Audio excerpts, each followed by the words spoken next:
The biggest struggle that I see in women with whom I work is confidence. Confidence is always on the table as one of their greatest sources of pain and discomfort and challenge. And as we embark on a new venture or a new relationship, or we try and make progress in a business or a career we are already involved in, or a relationship that we already have, we expect ourselves to have the confidence first so that we can step out onto the ledge and make the next move, reach the next level, do the hard thing. But the problem is, we can't have confidence in something that we've never done before, because confidence comes after doing something. What we need is courage. That is the game changer, not confidence. So ladies, if you can gather and take courage, your confidence will directly increase as a result of taking courage.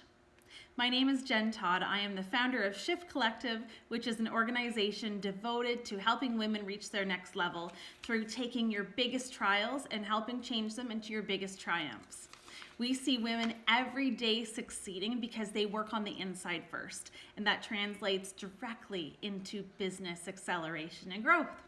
So it's not about having the confidence. Like I said, we're not going to have it. We're not going to start with it. It's about knowing that we're going to get there, taking courage, feeling the fear, really feel it, but do it anyway, whatever that thing is.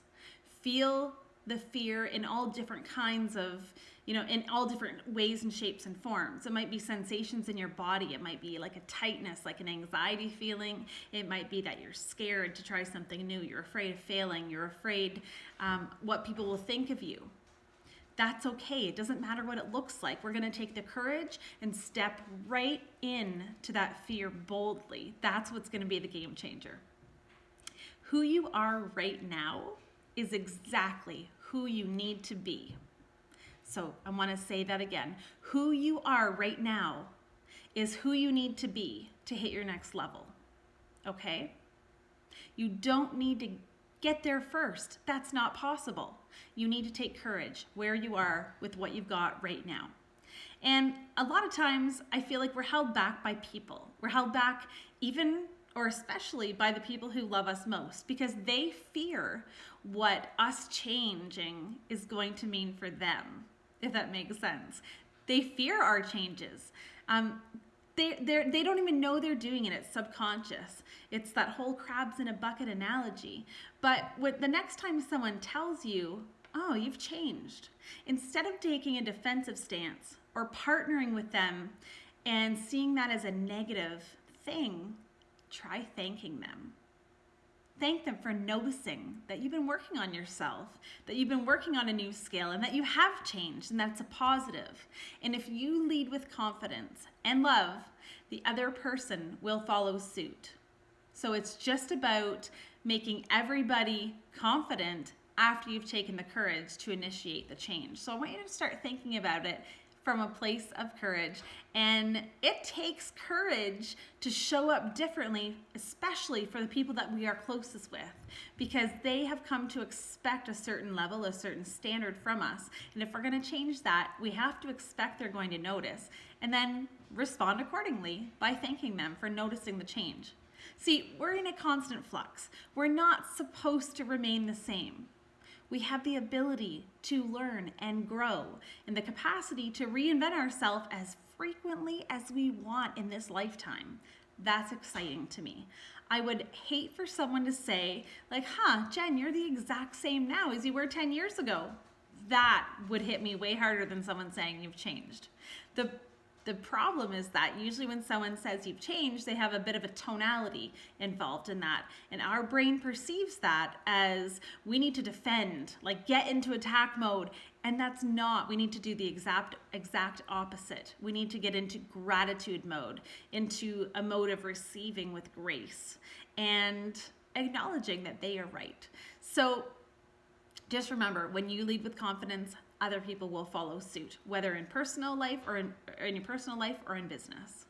And I look at courage as the action that keeps me in alignment with my promises, keeps me anchored to my identity. It's courage that does that. I have zero confidence but I do have courage. I am willing to do the hard things, knowing confidence will come within a matter of time, with repetition, with practice, with failing.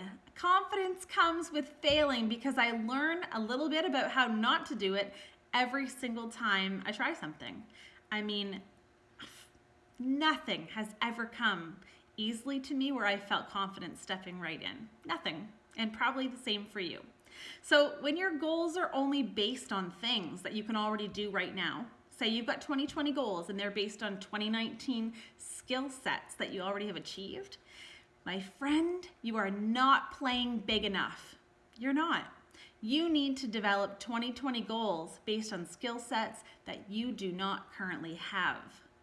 How does that sound? A little bit scary. So take the courage, muster it up, and attack some new goals. Maybe it's that you need to attack goal setting so that you can get to that place where you can find the courage and step forward.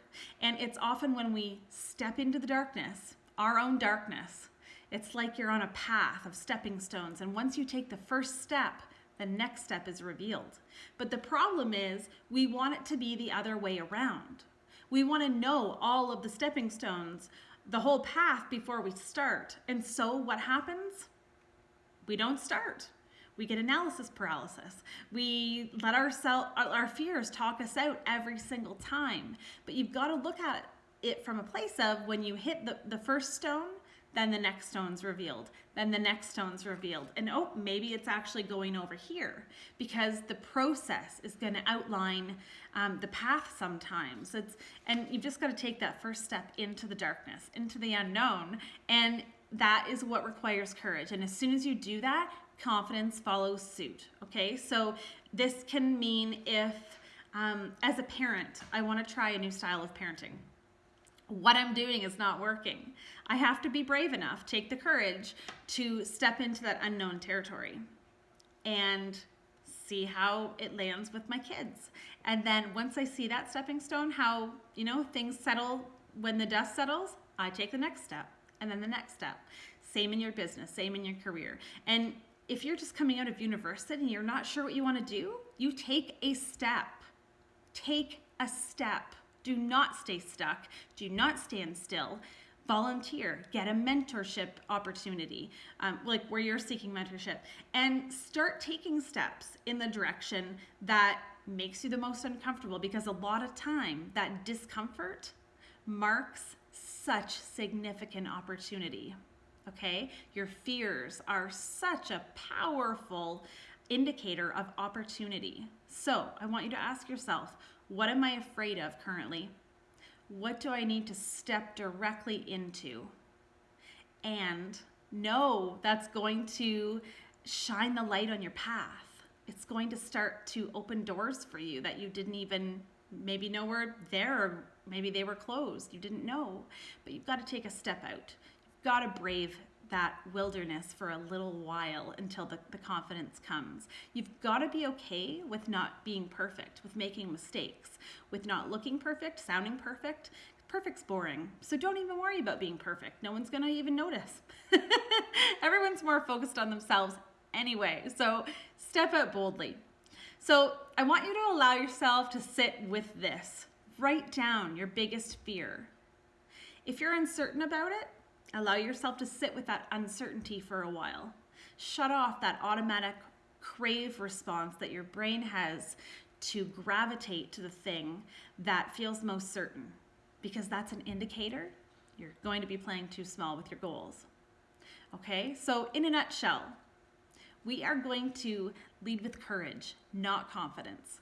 We are not going to wait until the confidence shows up, because that doesn't happen. There is no confidence train chugging by ever until you step on, onto the tracks.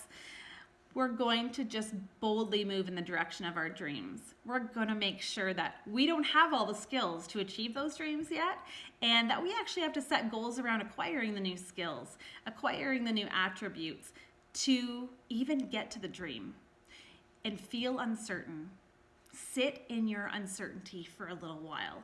It's going to be okay, sister.